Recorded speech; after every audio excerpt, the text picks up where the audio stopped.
Hello guys, how are you? Thanks for choosing crash course of Dynamics of Machinery and welcomes to all of you in Digital Eklavya Engineering.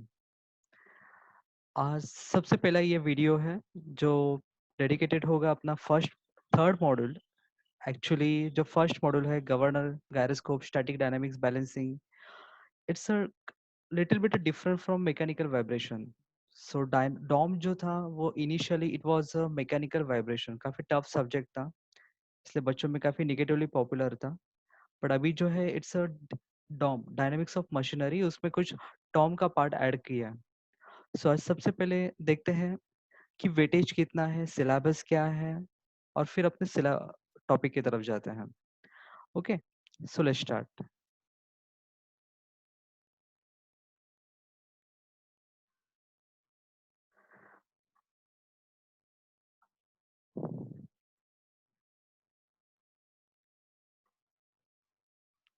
Okay, सबसे पहले यहाँ पे screen पे देखो dynamics of machinery. First जो module है governor and gyroscope, इसका ideal weightage है विथ ऑप्शंस इसका वेटेज है अराउंड टू 25 मार्क्स, जिसमें गवर्नर और गायरोस्कोप. तो ये पकड़ के चलो कि यहाँ पे एक क्वेश्चन गवर्नर पे आएगा और एक क्वेश्चन गायरोस्कोप पे आएगा. सो दोनों भी करना है और एक काफी सिंपल न्यूमेरिकल्स है. सो जब भी हम वाइब्रेशन ये पार्ट खत्म करेंगे तब हम गवर्नर गायरोस्कोप की तरफ जाएंगे, और सबसे आसान मॉड्यूल ये है governor gyroscope even static and dynamic force analysis. Okay, और सेकंड जो मॉड्यूल है स्टैटिक्स डायनामिक फोर्स एनालिसिस, इसका भी वेटेज आप मिनिमम 10 विद ऑप्शंस 5 मार्क्स, मतलब 15 मार्क्स पकड़ के चलो. सो यहाँ पे भी आपको एक न्यूमेरिकल आएगा जो रहेगा static and dynamic force analysis पे. तो समटाइम्स 8+7 के फॉर्म में रहेगा, या तो फिर 10+5 के क्वेश्चंस, दो क्वेश्चंस आ सकते हैं इसके ऊपर.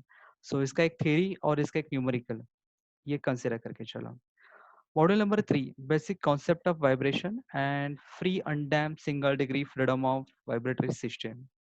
सो थर्ड मॉड्यूल जिसका भी वेटेज है around 20 marks.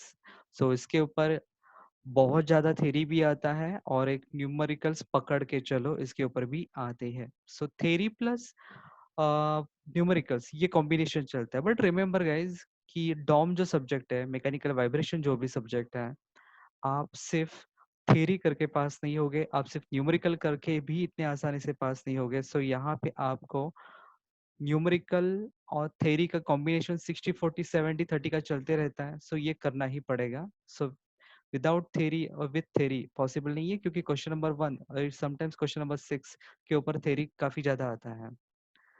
Okay, model number 4 free dam vibration, जो कम्प्लीटली डिपेंड है मॉडल नंबर 3 पे. जो 3 करेगा उसको फोर्थ ऑटोमेटिकली आ जाएगा. इसमें छोटा सा चेंज है कि डैम्पर ऐड है. सो उसका भी वेटेज है अराउंड 15 मार्क्स. ओके, और मोस्ट इम्पोर्टेंट है फोर्स वाइब्रेशन.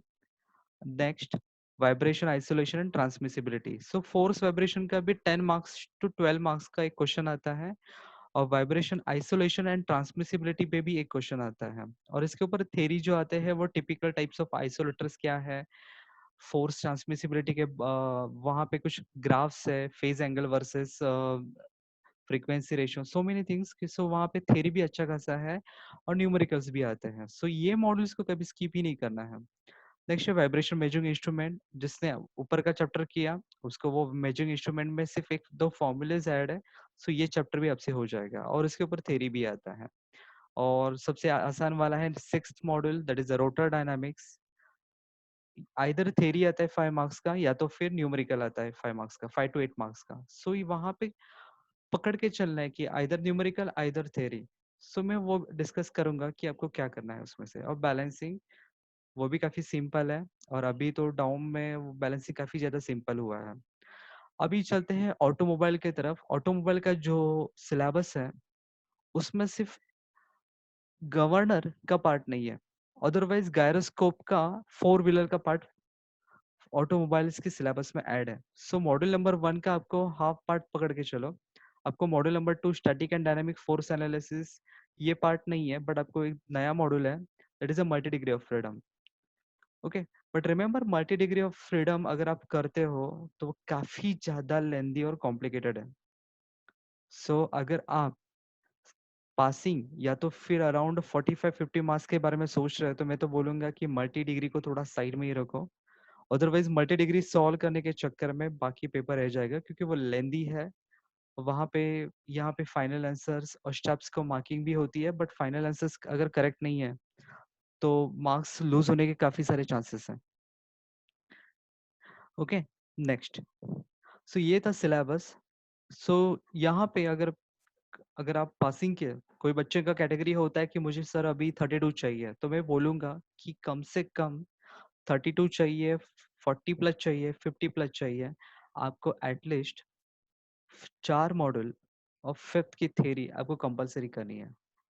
ओके, जैसे कि मैंने बोला फर्स्ट एंड 1 एंड 2 तो काफी सिंपल है, बट अगर आप सिर्फ वाइब्रेशन का पार्ट करना चाहते हो तो basic concept model number 3, model number 4 and model number 5 and model number 6 ये कंपलसरी करना है। ओके, आसान है, डोंट वरी, इसी बार में क्लियर हो जाएगा। ओके, सो चलते हैं मॉडल नंबर 3, एक्चुअल वाइब्रेशन की तरफ। सबसे पहले मैं आपको एक क्वेश्चन पूछना चाहता हूँ कि यहाँ पे टॉपिक का नाम है, सब्जेक्ट का नाम है मैकेनिकल वाइब्रेशन। वाइब्रेशन होता क्या है? ओके, वाइब्रेशन आपने देखा होगा कि 12th में आपने एक एक्सपेरिमेंट परफॉर्म किया होगा सिंपल पेंडुलम का। ओके, तो सिंपल पेंडुलम नथिंग बट क्या होता है, एक स्ट्रिंग है और एक मास या फिर बॉब वहाँ पे अटैच है। आपके टीचर्स ने बोला उसको स्ट्राइक करो, उसको एक पर्टिकुलर लेवल तक लेके जाओ, फिर उसको छोड़ दो, स्टॉप वॉच ऑन करो, साइकिल्स को काउंट करो, फ्रीक्वेंसी करो, blah blah blah. Okay, but basically vibration होता क्या है? वाइब्रेशन क्या होता है? It is a nothing but to and fro motion about its mean position. सबसे पहले आपके सामने इमेजिन करो कि एक सिंपल पेंडुलम है जिसको आप क्या कर रहे हो, फोर्स अप्लाई कर रहे हो, उसको डिस्प्लेस कर रहे हो, तो वो ऑसिलेशन स्टार्ट करता है, उसको बोलते हैं to and fro motion. But about its mean position, मतलब जहां पे था इनिशियली उसके अराउंड वो क्या होता है, to and fro motion create करता है। That is nothing but as a vibration.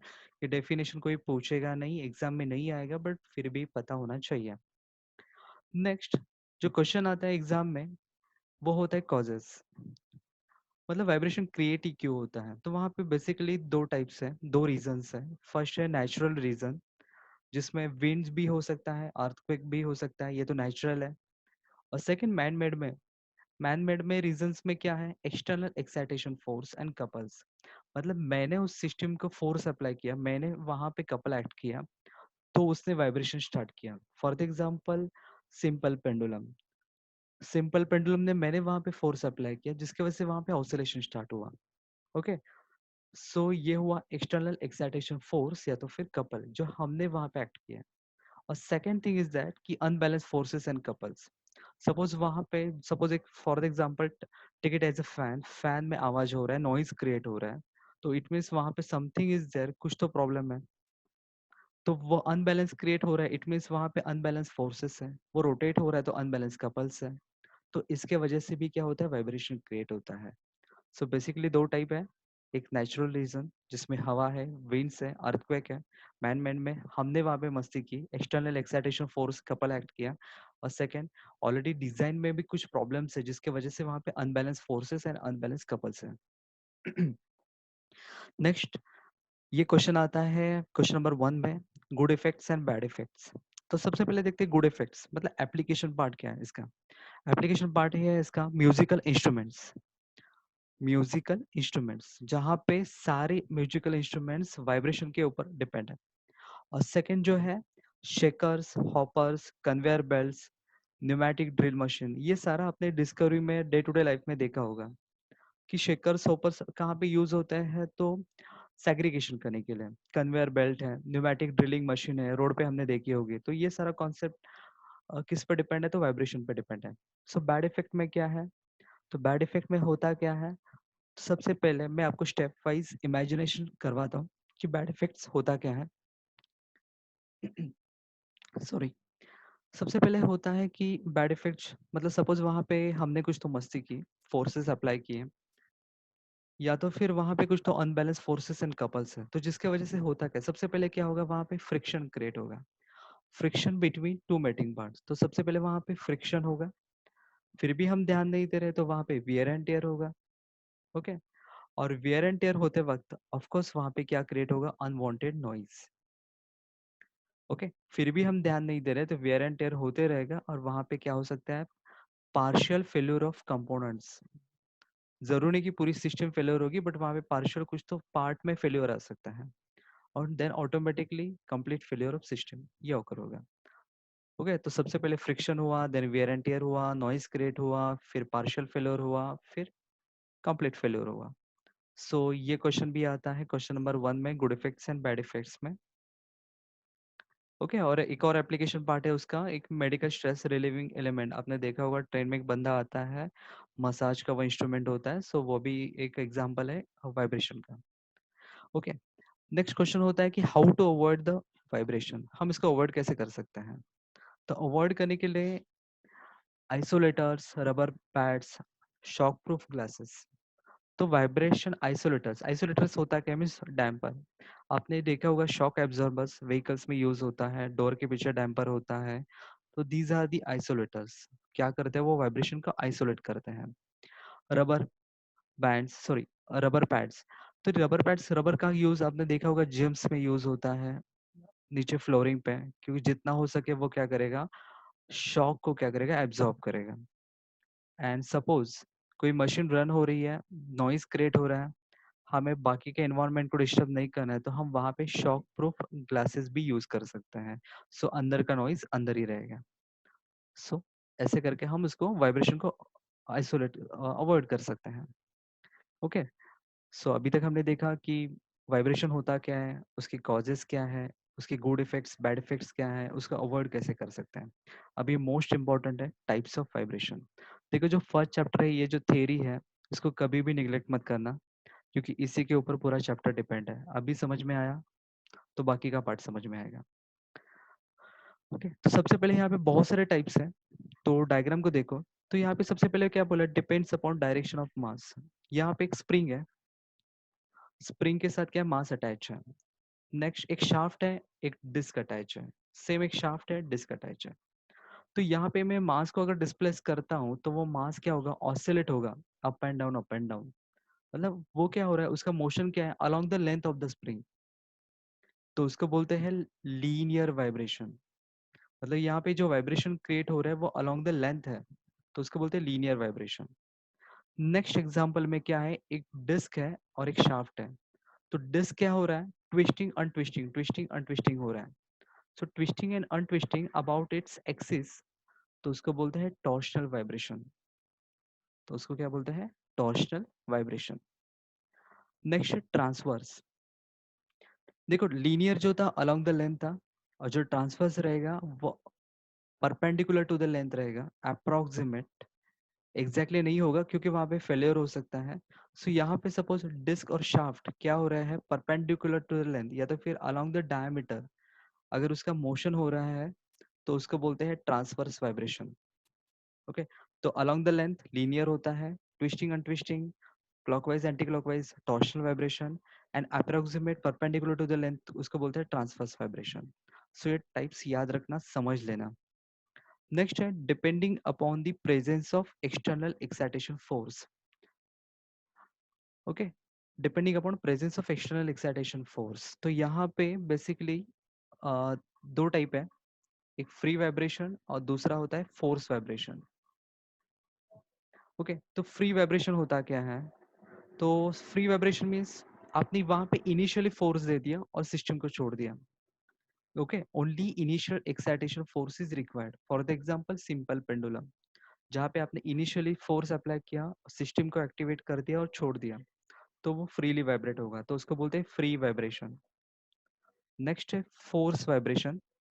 Force vibration में आपको क्या करना है, कंटिन्यूस फोर्स देना है, कंटिन्यूस फोर्स इज रिक्वायर्ड। तो फॉर द एग्जांपल कंप्रेसर है, मोटर है, फैन है, इवन आपका डोर बेल है, जब तक वहां पे आप बटन को प्रेस करोगे या तो फिर करंट जब तक उसमें पास होगा तब तक वो वाइब्रेट होगा। ओके, मतलब वहां पे कंटिन्यूस एक फोर्स की जरूरत है, तो उसको बोलते हैं फोर्स वाइब्रेशन। देखो free vibration and force vibration के ऊपर यही कॉन्सेप्ट के ऊपर दो मॉडल्स है। सो आपको आइडेंटिफाई करते आना चाहिए कि जहाँ पे फोर्स दिया नहीं है शो नहीं किया है, बताया नहीं है, गिवन नहीं है, तो समझ जाना इट्स अ फ्री वाइब्रेशन। अगर फोर्स गिवन है, अगर पूछा है, तो वहां पे फोर्स प्रेजेंट है, इट मीन्स वो क्या रहेगा, फोर्स वाइब्रेशन। इसी के ऊपर दो मॉडल्स है। Next type number 3, depending upon presence of damper. तो अगर डैम्पर दिया है तो, डैम्पर नहीं दिया है तो। सपोज डैम्पर नहीं है, अभी जैसे कि ये सिस्टम है जहाँ पे सिर्फ स्प्रिंग है एंड मास है, तो डैम्पर का बेसिकली यूज क्या होता है कि अपोज करना, रेजिस्टेंस क्रिएट करना मोशन को। तो यहाँ पे there is no resistance force, so उसको बोलेंगे undamp vibration, means no damping. So there is no restriction to the motion. If there is any damper, अगर स्प्रिंग के साथ डैम्पर भी प्रेजेंट है, तो there is a resistance provided by the damper, तो उसको बोलते हैं डैम्प वाइब्रेशन। अगेन इसी के ऊपर दो मॉडल्स भी हैं, free undamp vibration and force damp vibration. तो आपको आइडेंटिफाई करते आना चाहिए कि सबसे पहले देखना है कि डैम्पर दिया है क्या। अभी जरूर वन मोर थिंग, कि डैम्पर होता क्या है, डैम्पर का काम ही है कि मोशन को क्या करना है, अपोज करना है। जरूरी नहीं कि वहां पे हर बार एक शॉक एब्जॉर्बर यूज होगा। मुझे मोशन को रेस्ट्रिक्ट करना है तो मैं कर सकता हूँ, मैं इस मास को मैंने क्या कर दिया, डिप कर दिया ऑयल के टब में, तो ऑयल का विस्कोसिटी भी इसको क्या करेगा, अपोज करेगा इस मोशन को, तो भी वहां पे डैम्पिंग हुआ।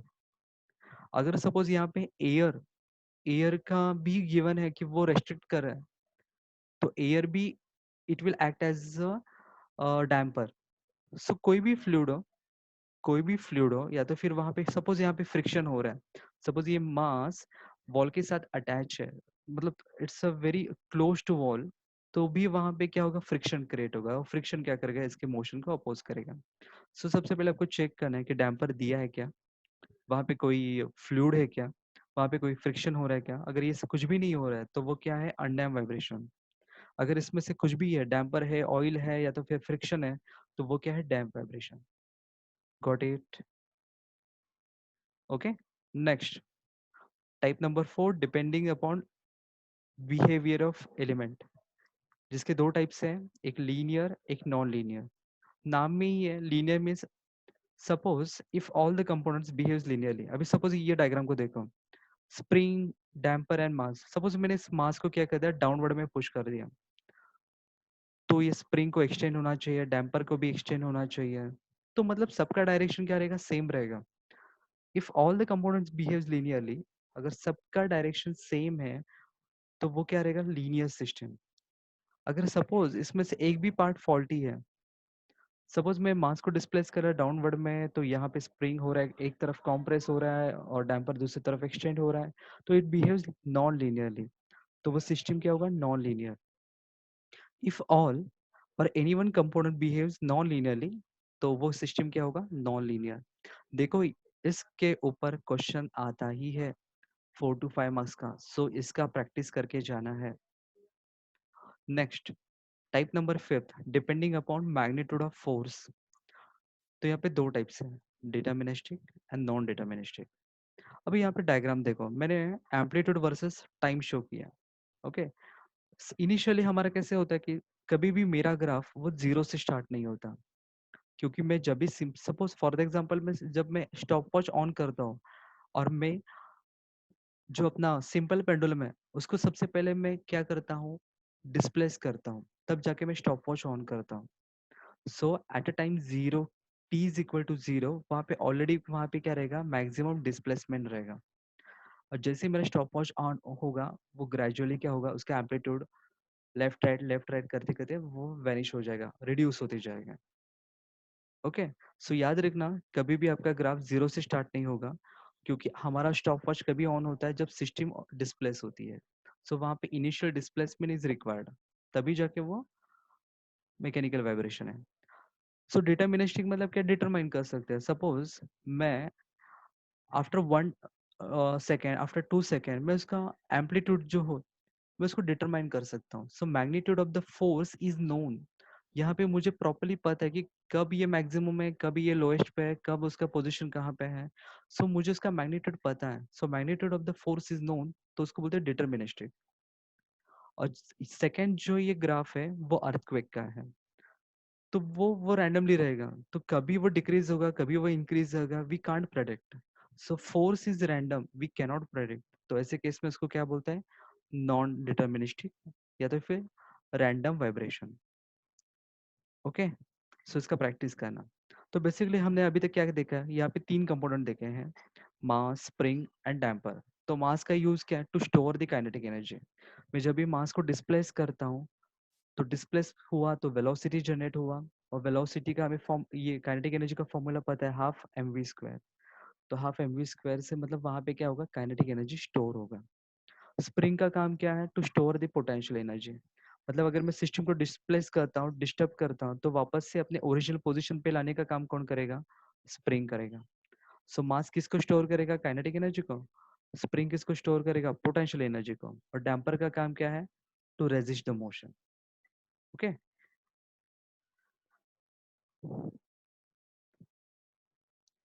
ओके, तो सबसे पहले एक काम का इक्वेशन है, बेसिक फंडामेंटल इक्वेशन बोलता है, जो पूरे वाइब्रेशन में यूज होने वाला है। वो कहाँ से आया? देखो, ये डेरिवेशन आपको आएगा नहीं, बट पता होना चाहिए कि कहाँ से आया। बचपन में हमने एक इक्वेशन सुना है, small x is equal to capital X sine omega T. So ये सिंपल हार्मोनिक मोशन का इक्वेशन है। Small x is equal to capital X मतलब maximum amplitude in sine omega T. मुझे इसका वेलोसिटी में कन्वर्ट करना है। तो वेलोसिटी मतलब क्या है? Displacement with respect to time. तो मैं इसको डिफरेंशिएट करता हूँ। तो डिफरेंशिएट मैंने एक बार किया टाइम से, तो उसको बोलते हैं x dot. X dot indicate मैंने एक बार उसको डिफरेंशिएट किया। तो x cos x sine omega t का डिफरेंशिएट करो, तो एक्स तो कांस्टेंट एज इट इज रहेगा, साइन ओमेगा टी का डिफरेंशिएट क्या होगा? Cos omega t. अगेन मैंने differentiate with respect to time t किया है, तो टी के साथ का कांस्टेंट क्या है? ओमेगा। सो ये ओमेगा क्या होगा? कांस्टेंट बाहर आएगा।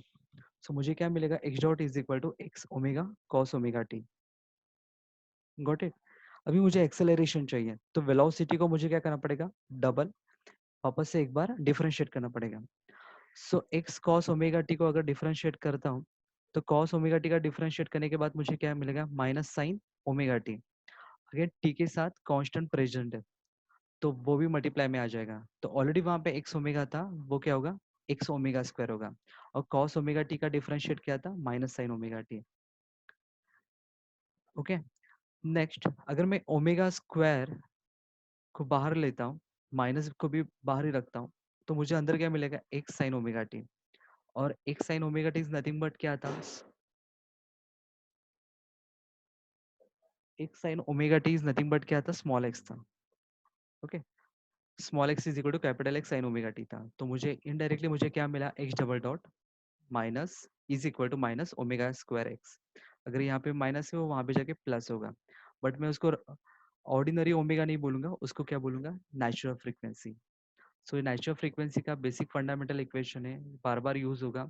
X double dot plus omega N square X is equal to zero.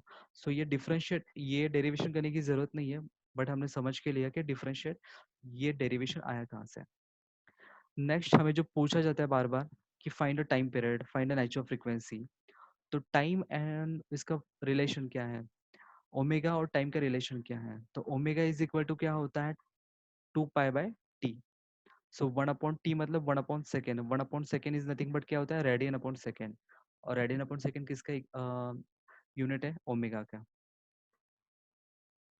Next, अगर मुझे फ्रीक्वेंसी चाहिए इन हर्ट्स, तो मुझे सिंपली एक काम करना है कि टाइम का इन्वर्स करना है, 1/t करना है। सो 1/सेकेंड को ही हम क्या बोलते हैं? हर्ट्स बोलते हैं। सो रिमेंबर, अगर मुझे 1/सेकेंड मिलता है, तो मुझे हर्ट्स मिलता है। सो फ्रीक्वेंसी मुझे हर्ट्स में मिलेगी। नेक्स्ट है spring stiffness. This is the most important concept. Spring stiffness होता क्या है? It is a ratio of spring force divide by deflection. Suppose मैंने यहाँ पे 1 न्यूटन का फोर्स अप्लाई किया, और मैंने वहां पे मुझे 1 mm का पकड़ के चलो, 1 mm का वहां पे डिफ्लेक्शन मिला। सो 1/10⁻³ मीटर। सो 1/10⁻³ -3 यहाँ पे है, न्यूमरेटर में जाएगा तो +3 होगा। सो ऑटोमेटिकली मुझे के क्या मिलेगा? 10⁻³ मीन्स 1000। सो याद रखना, it is a ratio of spring force divide by deflection, मतलब कितना फोर्स अप्लाई हुआ और जिसके वजह से वहां पे कितना डिफ्लेक्शन आया। सो इसका यूनिट क्या रहेगा? फोर्स का यूनिट न्यूटन और एक्स का यूनिट मीटर। सो न्यूटन पर मीटर। सो स्प्रिंग स्टिफनेस का यूनिट है Newton per metre. Similarly damper की बात करते हैं। डैम्पर का भी वही सीन है। वहां पे क्या था? फोर्स अपॉन डिस्प्लेसमेंट था, तो यहाँ पे फोर्स अपॉन वेलोसिटी है, ये छोटा सा चेंज है। वहाँ पे एफ एस था, F S means spring force और F D means damping force. So F D upon X dot, so damping force का यूनिट क्या रहेगा, न्यूटन, और एक्स डॉट का यूनिट, वेलोसिटी का यूनिट क्या रहेगा, metre per second. So newton metre per second, so per second है जो न्यूमरेटर में चला जाएगा, सो मुझे यूनिट क्या मिलेगा इसका, न्यूटन सेकेंड मीटर। आपको लिख के बताता हूँ।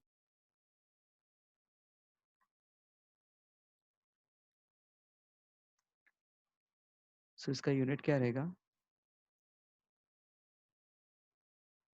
न्यूटन सेकेंड पर मीटर।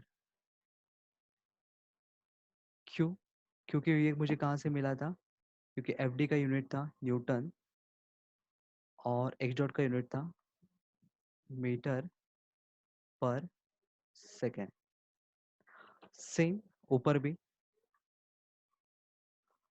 स्प्रिंग फोर्स का न्यूटन और एक्स का मीटर, सो की का यूनिट क्या रहेगा, न्यूटन पर मीटर। नेक्स्ट, सो यहाँ पे एक और थ्योरी क्वेश्चन आता है कि हर बार आपको दो डेरिवेशन यूज करने हैं। सो ये numerical point of view and theory point of view काफी इंपॉर्टेंट है। सो डेरिवेशन तो पक्का आता ही है। तो सबसे पहले, to find the fundamental equation natural frequency, वहाँ पे तीन मेथड्स हैं। फर्स्ट मेथड है न्यूटन्स मेथड भी बोलते हैं उसको, डीएलएमबर्ट भी है, इक्विलिब्रियम मेथड भी उसका नाम है। सेकेंड है एनर्जी मेथड एंड तीसरा है रेलिग मेथड। तो न्यूटन्स मेथड का क्या है, it is a summation of inertia force plus external force is equal to zero. अभी फिलहाल इतना ही समझ के लो कि अगर मैं एडिशन करता हूँ कि मैंने कितना वहाँ पे फोर्स अप्लाई किया, प्लस जिसके वजह से सिस्टम ने उसको अपोज करने के लिए कितना फोर्स अप्लाई किया, उन दोनों का अगर मैं एडिशन करता हूँ तो मुझे क्या मिलेगा, जीरो। क्योंकि मैंने जो अप्लाई किया उसके अगेंस्ट अपोजिट डायरेक्शन में इंटरनल फोर्सेस जनरेट हुए। सो वो एक दूसरे को क्या करेंगे, न्यूट्रल करेंगे, तब जाके वो सिस्टम क्या होने वाला है, स्टॉप होने वाला है। सो बेसिकली उनका एडिशन क्या आना चाहिए, जीरो होना चाहिए। बट ये बात हुई लीनियर सिस्टम की। अगर मैं बात करता हूँ टॉर्शनल सिस्टम की, मतलब जहाँ पे क्या हो रहा है, एंगल जनरेट हो रहा है, तो मैं फोर्स नहीं बोलूंगा, तो मैं वहां पे क्या लिखूंगा, couple. So inertia couple plus external couple should be equal to zero. Okay, so ये काफी इंपॉर्टेंट कॉन्सेप्ट है, इसके ऊपर डेरिवेशन भी देखते हैं अभी। नेक्स्ट है एनर्जी मेथड। एनर्जी मेथड क्या बोलता है, d by d T of kinetic energy plus potential energy is equal to constant. ये कहाँ से आया, तो नॉर्मली हमें पता है कि एनर्जी क्या कांस्टेंट है, energy neither be created nor be destroyed, but it will be constant. So but energy means यहाँ पे दो टाइप की एनर्जी है बेसिकली। अगर मैं इसको डिस्प्लेस करता हूँ तो काइनेटिक एनर्जी स्टोर होती है, और एक पर्टिकुलर हाइट पे जाने के बाद सिंपल पेंडुलम में पोटेंशियल एनर्जी स्टोर होती है। अगर मैं दोनों का एडिशन करता हूँ तो वो कांस्टेंट है, बट कांस्टेंट मीन्स कितना वो पता नहीं है। तो हमने यहाँ पे क्या किया कि डिफरेंशिएट किया। तो अगर मैं कांस्टेंट को डिफरेंशिएट करता हूँ तो मुझे क्या मिलेगा, वो जीरो। सो इसलिए differentiate with respect to time, D T D by D T of kinetic energy plus potential energy is equal to zero. ये एक लॉजिक है। तीसरा है Rayleigh method. Kinetic energy at mean position is equal to potential energy at extreme position. So ये मैं आपको explain करता हूँ यहाँ पे। सपोज एक सिंपल पेंडुलम है।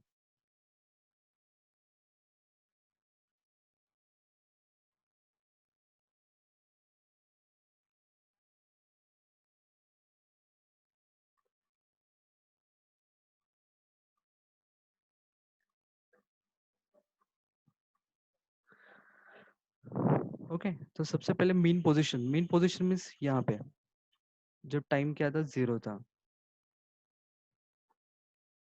ओके, और यहाँ पे पकड़ते गए टाइम टी क्या था, कैपिटल टी था।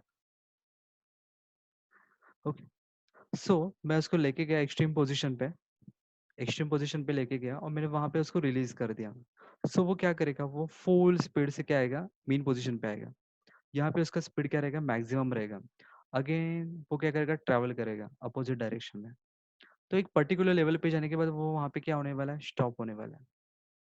ओके, वहाँ पे स्टॉप हो इट मीन्स वहाँ पे उसका काइनेटिक एनर्जी क्या हो गया, जीरो। सो यहाँ पे उसका काइनेटिक एनर्जी एक्सट्रीम पोजीशन पे क्या होता है, जीरो।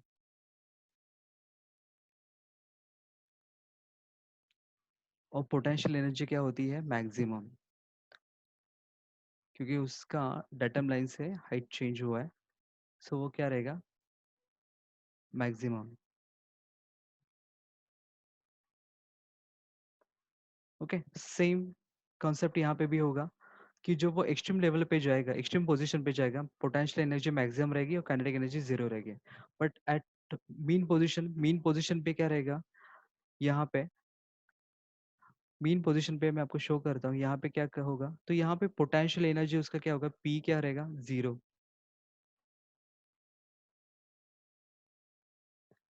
एंड काइनेटिक एनर्जी का रहेगा मैक्सिमम रहेगा।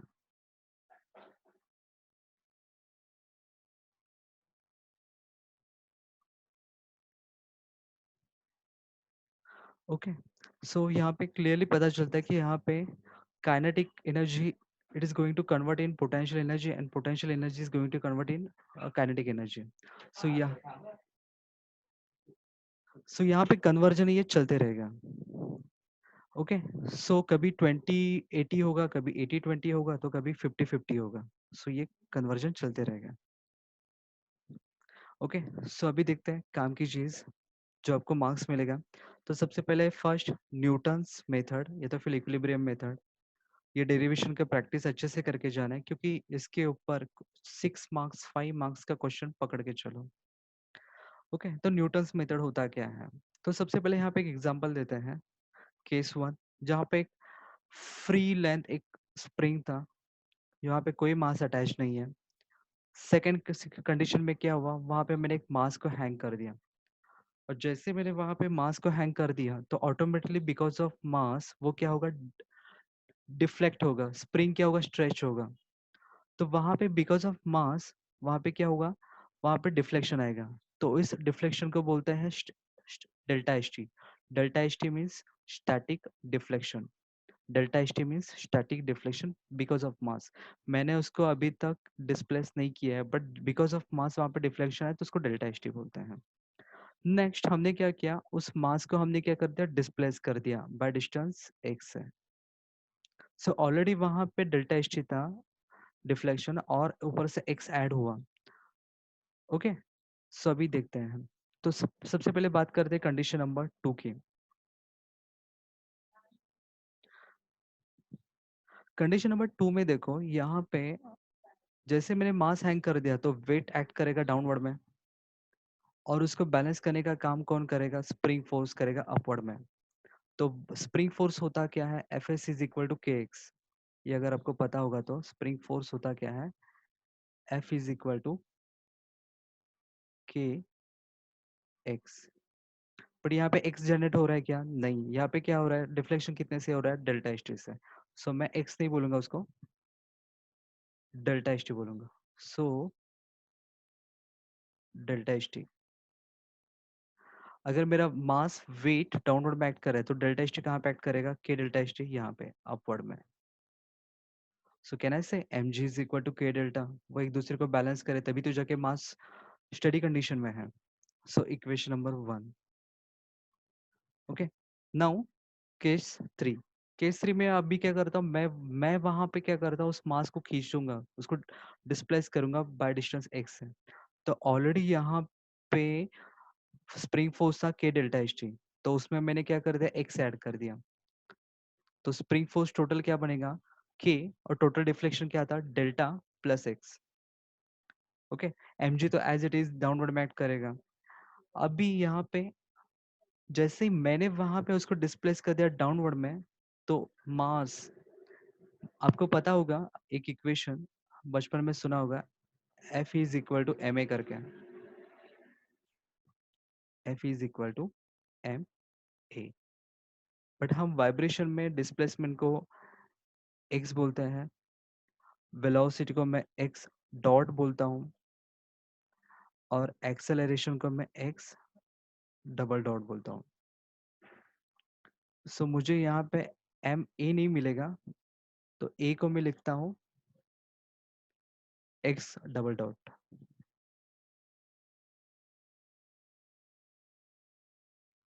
ओके, सो इसीलिए उसको बोलते हैं न्यूटन्स मेथड, क्योंकि न्यूटन का लॉ यहाँ पे एप्लीकेबल है, M X double dot.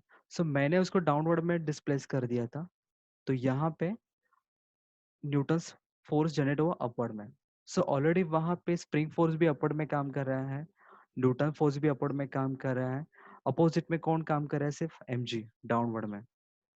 So by the Newton's method system क्या था? लीनियर था, सो इसलिए मैंने फोर्स बोला। So inertia force plus external force is equal to zero. तो inertia means what? Internal force. और इंटरनल फोर्स याद रखना mx डबल डॉट के आसपास ही रहेगा। सो जहाँ पे मास है वहाँ पे इंटरनल फोर्स जनरेट होगा, और जहाँ पे स्प्रिंग है, डैम्पर है, mg है, तो वहाँ पे क्या होगा? एक्सटर्नल फोर्स जनरेट होगा। Again I am going to repeat, जितने मासेस हो गए उतने इनर्शिया फोर्सेस हो गए, और बाकी सारी जितनी चीजें होगी वो किस में कवर होगी? एक्सटर्नल फोर्सेस में कवर होगी। सो यहाँ पे इनर्शिया फोर्स एक ही था क्योंकि एक ही मास था, अपवर्ड में जा रहा था mx double dot, plus upward में दूसरा भी एक्सटर्नल फोर्स क्या है? k delta plus x. और एक्सटर्नल फोर्स एक और बाकी था बट वो डाउनवर्ड में जा रहा है, सो माइनस mg। सो अभी मैं काम करता हूँ कि अंदर मल्टीप्लाई करके लेता हूँ। So mx double dot plus के x plus k delta minus mg is equal to zero. Okay, but अभी इक्वेशन वन की तरफ देखो। इक्वेशन वन क्या बोल रहा है? mg is equal to k delta. So mg और के डेल्टा तो सेम है, एक प्लस में एक माइनस में, वो क्या हो गए? कैंसल हो गए। सो फाइनली बचेगा क्या? mx डबल डॉट प्लस के x is equal to zero. Okay, but अभी हमने स्टार्टिंग में देखा था कि बेसिक फंडामेंटल इक्वेशन होता क्या है? X double dot plus omega N square x होता है इज इक्वल टू जीरो। मतलब एक्स डबल डॉट के साथ कोई भी टर्म नहीं होना चाहिए, तो बट यहाँ पे एम मल्टीप्लाई में है, तो मुझे क्या करना पड़ेगा? इसमें अगर मुझे कन्वर्जन करना है तो मुझे एम को हटाना पड़ेगा। तो एम को हटाने के लिए आपको क्या करना है? डिवाइड बाय एम, पूरी इक्वेशन को डिवाइड बाय एम करूंगा। सो मुझे क्या मिलेगा? X double dot plus k by m x is equal to zero. Now compare with basic fundamental equation. तो कंपेयर करो तो omega N square is nothing but क्या मिला है मुझे? K by m.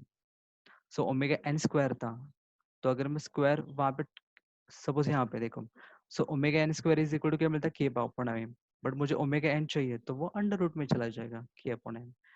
So omega का तो फॉर्मूला ही होता है रेडियन पर सेकेंड। ओके, और वहां पे एक फॉर्मूला जो कभी काफी रेयरली यूज होता है सिंपल पेंडुलम के लिए, ये वाला। क्योंकि सिंपल पेंडुलम में कहाँ पे होता है के? वहाँ पे कहाँ पे होता है स्प्रिंग? तो वहाँ पे के नहीं है, तो क्या मेरा फ्रीक्वेंसी नहीं निकलेगा? क्यों नहीं निकलेगा? तो ये जो इक्वेशन है, इक्वेशन नंबर वन, तो इक्वेशन वन वहाँ पे यूज होता है सिंपल पेंडुलम के लिए। M g is equal to k delta था। सो मैं एक काम करता हूँ, मुझे के बाय एम चाहिए, तो मैं इसको सिंप्लीफाई करता हूँ। के बाय एम हुआ तो ये डेल्टा वहाँ पे चला जाएगा, जी अपॉन डेल्टा बनेगा।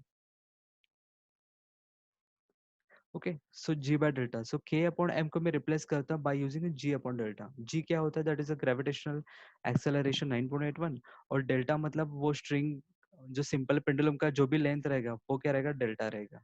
सो तो भी हमें क्या मिल सकते हैं? ओमेगा। सो गाइज ये दो फॉर्मूलेस काफी इंपॉर्टेंट है, अंडर रूट ऑफ के अपॉन एम और under root of g upon delta.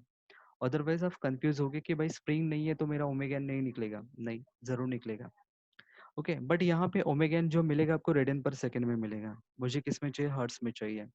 तो आपको पता है ओमेगा इज इक्वल टू क्या होता है? 2 पाई एफ। सिंपली जो भी आंसर आएगा ओमेगा एन को, उसको सिंपली क्या कर दो? डिवाइड बाय 2 पाई कर दो। डिवाइड बाय 2 पाई करते हो तो आपको यूनिट किस में मिलेगा? हर्ट्स में मिलेगा। ओके, और टाइम पीरियड चाहिए तो फ्रीक्वेंसी का उल्टा कर दो, या तो फिर फ्रीक्वेंसी को उल्टा करोगे तो टाइम मिलेगा, टाइम को उल्टा किया तो फ्रीक्वेंसी मिलेगा। सो मुझे टाइम पीरियड चाहिए तो मैंने फ्रीक्वेंसी को उल्टा कर दिया, इनवर्स कर दिया, तो 1/fn करता हूँ तो मुझे टाइम मिलेगा सेकंड में। सो गाइज ये प्रोसेस है ना, वो हर बार रिपीट होगी और सेम न्यूमेरिकल में भी होता है। नेक्स्ट है एनर्जी मेथड। अभी एनर्जी मेथड होता क्या? एनर्जी तो कांस्टेंट होती है, ओके, बट कांस्टेंट मतलब कितना वो नहीं पता। सो मैंने क्या किया? उसको डिफरेंशिएट किया with respect to time. So kinetic energy plus potential energy is equal to zero. So kinetic energy का फॉर्मूला बचपन से सुना हुआ है, half m v square. But क्या मैं वेलोसिटी को वी बोलता हूँ? नहीं, मैं वाइब्रेशन में उसको क्या बोलता हूँ? एक्स डॉट बोलता हूँ। सो मेरा फॉर्मूला इस सब्जेक्ट के लिए क्या होगा? Half M x dot square. Potential energy of the spring. So ये गाइज ये फॉर्मूला आपके लिए नया है, क्योंकि ये हमारे बचपन में किसी भी टीचर ने हमको सिखाया नहीं था। सो पहली बार हम सीख रहे हैं कि potential energy of the spring, ये आपको बाहर ही करना पड़ेगा, half k x square. Okay, so half m v square half k x square, sorry ये एक फॉर्मूला यूज नहीं होगा, नीचे वाला फॉर्मूला यूज होगा। So half M x dot square. So काम करता है, so D by D T K plus P इन दोनों को रख दो वहां पे, इज इक्वल टू 0 कर दो, फिर डिफरेंशिएट करना है। देखो differentiate with respect to time कर रहा हूँ मैं, तो हाफ और एम ये तो कांस्टेंट पार्ट है, वो बाहर चला जाएगा। तो डिफरेंशिएट मुझे करना है एक्स डॉट स्क्वायर। अगर मैं डिफरेंशिएट करता हूँ, सपोज मैं यहाँ पे आपको लिख के शो करता हूँ, डी बाय डी टी किसको कर रहा हूँ मैं, एक्स डॉट स्क्वायर को कर रहा हूँ, तो मुझे क्या मिलेगा। तो half of suppose D by D x of x square होता तो आप बोलते सर 2x आएगा, तो सेम यहाँ पे भी 2x आएगा, बट यहाँ पे x नहीं था, वो x डॉट था। ओके और डिफरेंशिएट करे, x से नहीं करे, हम टाइम पीरियड से करे, तो मुझे वेलोसिटी को डिफरेंशिएट करता तो मुझे एक और चीज क्या मिलेगा, acceleration, x double dot. Okay so x dot square को अगर डिफरेंशिएट करते हैं विद रिस्पेक्ट टू टाइम, तो आपको क्या मिलेगा, 2x dot x double dot. So ये 2 कैंसिल होगा, ये बाकी बचेगा। तो सेम हाफ ऑफ के एक्स स्क्वायर का अगर डिफरेंशिएट करता तो हाफ के तो एज इट इज बाहर आएगा, एक्स स्क्वायर को डिफरेंशिएट करो, D by D T of x square तो मुझे मिलेगा 2x, और अगेन मुझे डिफरेंशिएट करना है विद रिस्पेक्ट टू टाइम, तो मुझे क्या मिलेगा, डिस्प्लेसमेंट से मुझे वेलोसिटी मिलेगा। सो 2x x dot, to cancel होगा। अभी कैसे यहाँ पे देखो एक्स डॉट भी कैंसिल हो सकता है और इज इक्वल टू 0, तो वो कॉमन निकल के कैंसिल हो सकता है।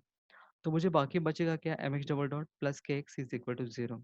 अगेन मुझे इसके फॉर्म में चाहिए, बेसिक फंडामेंटल इक्वेशन के फॉर्म में चाहिए, तो मुझे एक्स डबल डॉट क्या चाहिए, इंडिपेंडेंट चाहिए। सो मैं मास को क्या करता हूँ, डिवाइड करता हूँ होल इक्वेशन से। सो मुझे क्या मिलेगा, के बाय एम। सो ये प्रोसेस जो है ना बार बार रिपीट होगा, type number sorry first method में भी और सेकंड मेथड में भी। सो ओमेगा एन आपको क्या मिलेगा, k upon m. Same by using equation 1 जो देखा था, तो जी अपॉन डेल्टा से हम उसको रिप्लेस कर सकते हैं। सो मेथड कुछ भी यूज करो, बट फाइनल आंसर वही आएगा, सेम ही आना चाहिए। अगर सेम नहीं आ रहा है इट मींस या तो फिर फर्स्ट मेथड रॉन्ग सॉल्व किया या तो फिर सेकंड। नेक्स्ट ओमेगा एन मिल गया, मैंने उसको डिवाइड बाय 2 पाई कर दिया, तो मुझे क्या मिलेगा, फ्रीक्वेंसी हर्ट्स। अभी मुझे टाइम पीरियड निकालना है, तो एफ एन का जो भी आंसर आएगा वो मुझे उसको क्या करना है, इनवर्स करना है, तो मुझे क्या मिलेगा, टाइम पीरियड इन सेकंड में मिलेगा। Okay got it. Okay third one, relic method. Relic method की हमने बात की थी इनिशियली।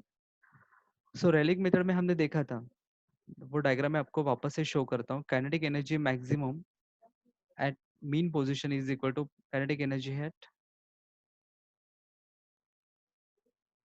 ओके ये वाला। सो काइनेटिक एनर्जी का इज मैक्सिमम कहाँ पे थी, मीन पोजीशन पे, जब टाइम क्या था, 0 था। और पोटेंशियल एनर्जी मैक्सिमम कब था, एक्सट्रीम पोजीशन पे। सो एनर्जी तो कांस्टेंट रहेगी, प्लस माइनस हो सकती है बट एनर्जी तो कांस्टेंट रहेगा। सो वही है, रेलिक मेथड के बारे में अभी डिस्कस करते हैं, उसका डेरिवेशन है क्या रहेगा।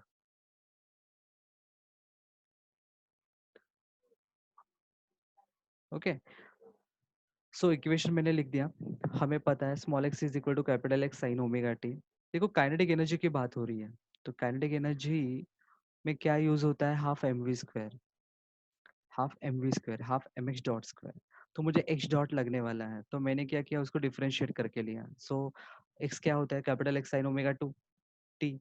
सो एक्स डॉट करता हूँ, डिफरेंशिएट करता तो मुझे क्या मिलेगा, x as it is, sine का क्या होगा, कॉस ओमेगा टी, और टी के साथ कांस्टेंट मल्टीप्लाई में है, सो मुझे क्या मिलेगा, X omega cos omega T. So मैं यहाँ पे पुट कर सकता हूँ X omega cos omega T, but at mean position पे टाइम क्या था, 0 था। सो कॉस क्या होगा, 0 होगा, और कॉस 0 क्या होता है, 1। सो ये टर्म तो हट जाएगा, बचेगा क्या, half M X omega bracket का square. Okay same potential energy की बात करते हैं, हाफ ऑफ के एक्स स्क्वायर। अभी वो इतना एक्सट्रीम पोजीशन पे डिस्प्लेस हो रहा था, तो वहां पे क्या होगा, small x is equal to capital X, क्योंकि इनिशियली की बात कर रहा हूँ मैं उसको क्या करूंगा, मैक्सिमम एम्पलीट्यूड दूंगा, बाद में वो ग्रेजुअली डिक्रीज होगा। सो इनिशियली वो क्या रहेगा, small x is equal to capital X. So half of के एक्स स्क्वायर को मैं क्या लिखता हूँ, स्मॉल एक्स नहीं लिखूंगा, मैं कैपिटल एक्स लिखूंगा, but both are the same, so दोनों को क्या कर दो, इक्वेट कर दो। सो ये मैंने क्या कर दिया, is equal to this part. So half of cancel होगा, एक्स स्क्वायर कैंसिल होगा, बचेगा M omega N square is equal to K, but omega N is equal to क्या रहेगा, अंडर रूट ऑफ के upon M. Again procedure will be repeat.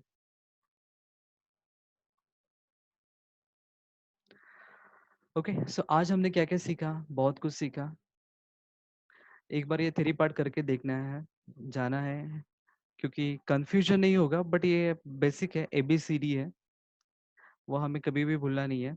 तो सबसे पहले मैं फॉर्मूला लिस्ट की तरफ आता हूँ। चैप्टर था फ्री अनडैम्प्ड वाइब्रेशन।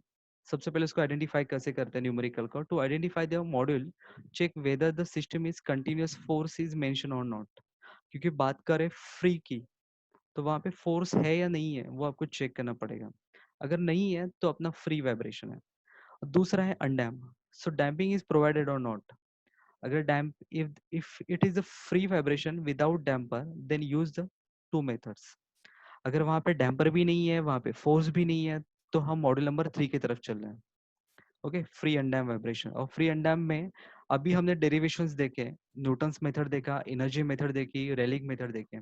बट रेलिंग मेथड है ना, वो लिटिल बिट कॉम्प्लिकेटेड है, तो वो सिर्फ थ्योरी में यूज होता है।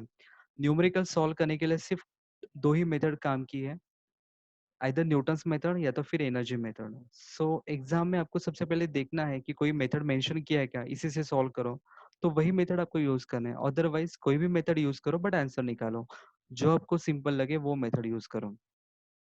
पर 99% न्यूटन्स मेथड ही यूज होता है, अगर फिर रेयरली 1% में एनर्जी मेथड यूज होता है। सो प्रैक्टिस हम करेंगे तो न्यूटन्स मेथड की करेंगे।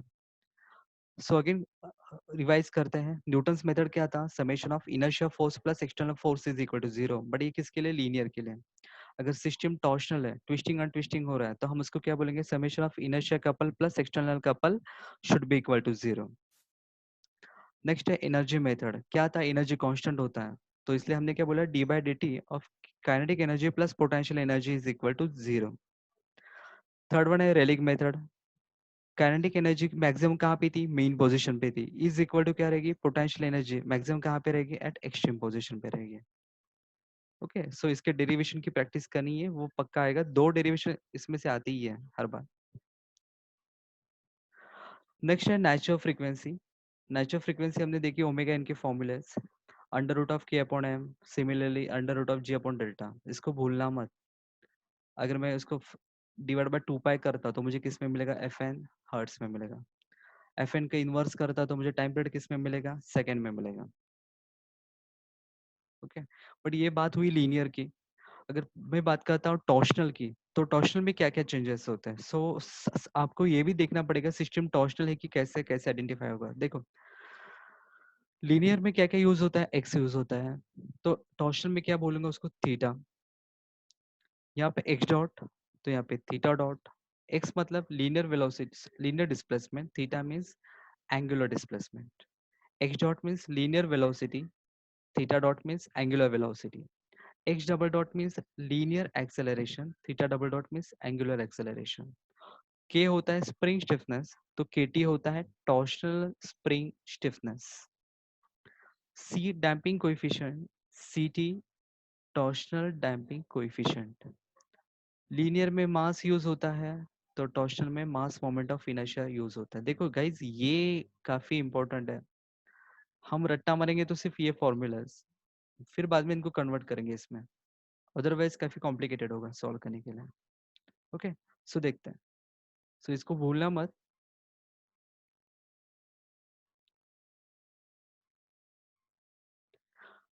ओके, सो ओमेगा इनका फॉर्मूला क्या था, इनिशियली ओमेगा इनका फॉर्मूला था के अपॉन एम, तो मैं के को क्या बोलूंगा, यहाँ पे के टी टॉर्शनल स्प्रिंग स्टिफनेस, और मास को मैं रिप्लेस करूंगा आई से, k t upon I. Okay, same kinetic energy का फॉर्मूला क्या था, half m v square, half M x dot square. But फिर मुझे टॉर्शनल में चाहिए, तो एम को रिप्लेस करूंगा मास मोमेंट ऑफ इनर्शिया से, और एक्स डॉट को रिप्लेस करूंगा थीटा डॉट स्क्वायर से। सो बाहर का नाम बेटर, बेहतर बेटर है कि आप उसको कन्वर्ट करो। Potential energy of the spring क्या था, half k x square. Okay, सो के को रिप्लेस करो केटी से, एक्स को रिप्लेस करो थीटा से, सो आपको टॉर्शनल का फॉर्मूला मिलेगा। हाँ, और यहाँ पे मैंने यूनिट भी डिस्कस की है फोर्स का, के का it is a ratio of F S upon x. So F S का न्यूटन, एक्स का मीटर, न्यूटन पर मीटर। वही बात करते हैं केटी की। अभी यहाँ पे स्प्रिंग फोर्स क्या था, स्प्रिंग स्टिफनेस क्या था, फोर्स अपॉन डिस्प्लेसमेंट था। तो मैं अभी फोर्स नहीं बोलूंगा, तो मैं टॉर्शनल में इसको टॉर्क बोलूंगा, और एक्स नहीं बोलूंगा, उसको थीटा बोलूंगा। सो टॉर्क का यूनिट क्या होता है, न्यूटन मीटर, और थीटा क्या रहेगा, रेडियन। देखो, one more thing, sine cos tan ऐसा कुछ भी नहीं है यहाँ पे। अगर साइन कॉस यूज होता तो थीटा को मैं डिग्री बोलता, पर इसके साथ साइन कॉस टैन कुछ भी नहीं है, तो वो रेडियन में ही पुट होगा। सो मुझे उसका यूनिट क्या मिला, न्यूटन मीटर पर रेडियन। सो गाइज, कंफ्यूजन हो सकता है, सो बेटर कि फॉर्मूला बनाना सीखो, यूनिट बनाना सीखो। अभी यहाँ पे टाउ बाई थीटा मुझे कहाँ से मिलेगा, सो वो कभी भी देते नहीं है। जब भी टाउ बाई थीटा चाहिए तो आपको बचपन में सिखाया फॉर्मूला, मीन सेकेंड ईयर में अपने सॉम में यूज किया है, T by J is equal to G theta upon L. T by J is equal to G theta upon L. मुझे यहाँ पे क्या चाहिए, टी अपॉन थीटा चाहिए, टी अपॉन थीटा। तो मैं जे को क्या करता हूँ, यहाँ पे भेजता हूँ। So T by theta is equal to G J by L. So जब भी मुझे टी बाई थीटा को यूज करना है केटी निकालने के लिए, तो मैं किसको यूज करूंगा, जी जे बाई एल को। सो गाइस, ये काफी इंपॉर्टेंट है कि टॉर्शनल स्टिफनेस कैसे निकालता है। तो मटेरियल का जी दिया जाता है, J means polar moment of inertia pi by 32 D raise to 4। Shaft का लेंथ दिया जाएगा, आपको केटी निकालना है, और केटी निकाल के फिर आपको यहाँ पे यूज करना है। ओके, सो केटी कैसे निकालते हैं वो हमने देखा, और वाइब्रेशन की केटी भी हमें निकालनी है, तो इस केटी को हमें याद रखना पड़ेगा। ओके, नेक्स्ट अभी बाकी अपना आई, क्योंकि मुझे बेसिकली एक ही चीज निकालनी है, ओमेगा एन। सो मैंने केटी कैसे निकाला मैंने देखा, अभी आई कैसे निकालते हैं वो देखते हैं।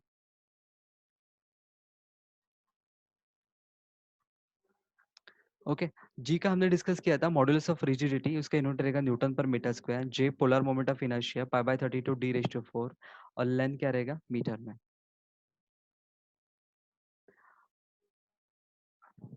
हाँ, सो आई के फॉर्मूले, तो सबसे पहले आई का मतलब मास मोमेंट ऑफ इनर्शिया आपको कहाँ से मिलेगा, तो उसका शेप देखना पड़ेगा, क्या क्या है। पुली अगर होगा, पुली है, डिस्क है, तो आपका फॉर्मूला बनेगा m are square by 2। Guys ये याद रखना पड़ेगा, इसको नो ऑप्शन, समटाइम्स दिया जाता है समटाइम्स नहीं दिया जाता है, तो आपको मास दिया जाएगा, रेडियस दिया जाएगा, आपको निकालना है। सो पुली का क्या रहेगा, एम आर स्क्वायर बाय 2, ये बाहर टिक कर दो। सर्कुलर रिंग है, मतलब हॉलो है, रिंग की तरह है, अंदर से हॉलो है, तो एम आर स्क्वायर। रॉड है, बीम है, मतलब जिसको लेंथ है, तो वहां पे हम क्या बोलेंगे, M L square by 12, M L square by 12। और जहाँ पे सिंपल पेंडुलम है तो उसको M L square. So guys ये चार को बाहर कर दो, पुली को M are square by 2, circular ring को M are square, rod beam के लिए M L square by 12, simple pendulum के लिए M L square. But sometimes इतना आसान भी नहीं होता आई निकालना, तो हमें देखना पड़ता है कि उसका एम आई है, उसके सीजी से पास हो रहा है कि नहीं हो रहा है। देखिए guys, ये समझ में आएगा कॉन्सेप्ट, बट फिलहाल याद रखो, ये हमने पहले भी सीखा है कि अगर मेरा मास मोमेंट ऑफ इनर्शिया सीजी से पास नहीं हो रहा है, तो मैं क्या कौन सा एक थ्योरम यूज करता हूँ, parallel axis theorem. I naught is equal to I g plus m h square. तो ये कहाँ से आएगा, तो ये ऊपर का शेप देखना पड़ेगा, और फॉर्मूला यहाँ पे यूज करना है। प्लस एम, उसका मास तो दिया जाएगा। एच, एच क्या होता है, that is the distance between two axis. H is the distance between two axis. So वहां पे डिस्टेंस यूज होगा, उसका स्क्वायर होगा, तो आपको टोटल आई मिलेगा। But total I omega n के फॉर्मूले में पुट करो, ओमेगा एन निकालो। अभी कुछ सालों पहले एक और एक कॉन्सेप्ट था कि जहाँ पे स्प्रिंग का भी मास दिया जाता है।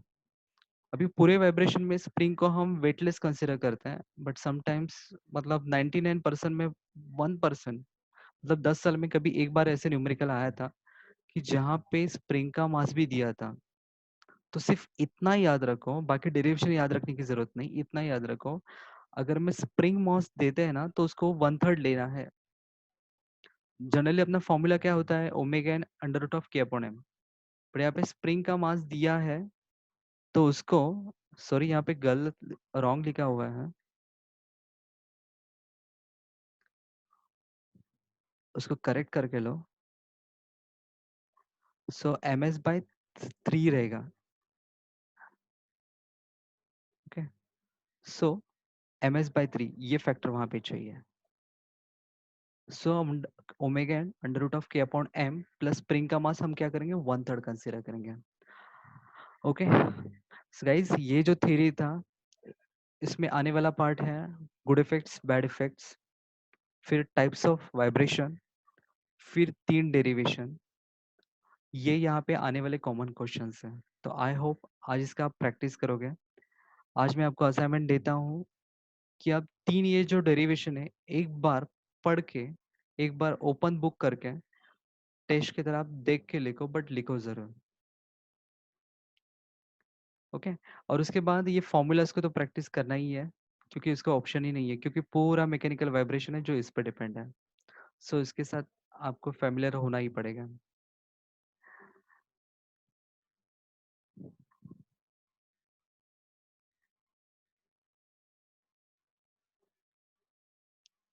सो गाइज आई होप आज का ये सेशन फर्स्ट पार्ट था, मॉड्यूल नंबर 3 चालू था। अगर ऑटोमोबाइल की बात करता हूँ तो मॉड्यूल नंबर 1 चालू था। तो ये बेसिक कॉन्सेप्ट ऑफ वाइब्रेशन हमने देखा, जहाँ पे थेरी आता है और कुछ डेरिवेशन आते हैं। सो गाइज आज इसको अच्छे से चाहिए तो 1 या 2 बार देखो, और हो सके तो पीडीएफ को डाउनलोड करके लो और पीडीएफ से वो डेरिवेशन को एक बार प्रैक्टिस करके लो, क्योंकि ऑन द स्पॉट प्रैक्टिस करोगे तो कोई याद नहीं रहेगा। बेटर है कि अभी से प्रैक्टिस करो, काफ़ी आसान है। और वन मोर चीज़ मैं आपके साथ डिस्कस करता हूँ कि एज ए टीचर जब हम पेपर चेक करते हैं तब हम यही एक्सपेक्ट करते हैं कि 3 जो मेथड है ना, उसका स्टार्टिंग डेरिवेशन में एक याद रखना कि थ्योरी पार्ट में उसका स्टार्टिंग करेक्ट होना चाहिए, उसका फाइनल आंसर करेक्ट होना चाहिए, उसकी डायग्राम करेक्ट होना चाहिए। बीच में आप जो करते हो हम देखते भी नहीं है, इतना टाइम नहीं होता है। सो बेटर है कि डेरिवेशन का इनिशियल स्टार्टिंग और उसका एंड एनी हाउ वो करेक्ट लाओ, डायग्राम करेक्ट हो, फिर अंदर जो गलतियां करने वो करो, बट हमें फाइनल आंसर चाहिए, हमें इनिशियल डायग्राम चाहिए, तो फुल मार्क्स मिलेंगे। ओके आई होप आज का ये वीडियो सेशन आपको समझ में आया होगा, और कल मैं इसके ऊपर न्यूमेरिकल स्टार्ट करूंगा। यहाँ पे अभी भी आपको एक शेयर करता हूँ, अभी भी यहाँ पे 6 टाइप्स ऑफ न्यूमेरिकल्स आते हैं, वो वन बाय वन हमें देखने हैं। सो यहाँ पे और 3 मॉडल्स के, सॉरी 3 अलग अलग वीडियोस बनेंगे, टोटल 6 टाइप से न्यूमेरिकल्स में। तो हमें चैप्टर आइडेंटिफाई करते आना चाहिए, हमें न्यूमेरिकल को आइडेंटिफाई करते आना चाहिए, हमें उसका टाइप देखना है और फिर उसको सॉल्व करना है, तो ही जाके। अदरवाइज फाइनल एग्जाम में हर जगह पे मास होगा, हर जगह पे स्प्रिंग होगी, हर जगह पे डैम्पर होगा, सो बच्चा होता है कंफ्यूज, तो पेपर सॉल्व नहीं हो पाता है। Okay so we will stop here. Have a nice day, take care, stay at home. और आपके बाकी दोस्तों को भी बोल दो कि DOM H T I C engine crash course चालू हो चुका है, फटाफट ज्वाइन हो जाओ।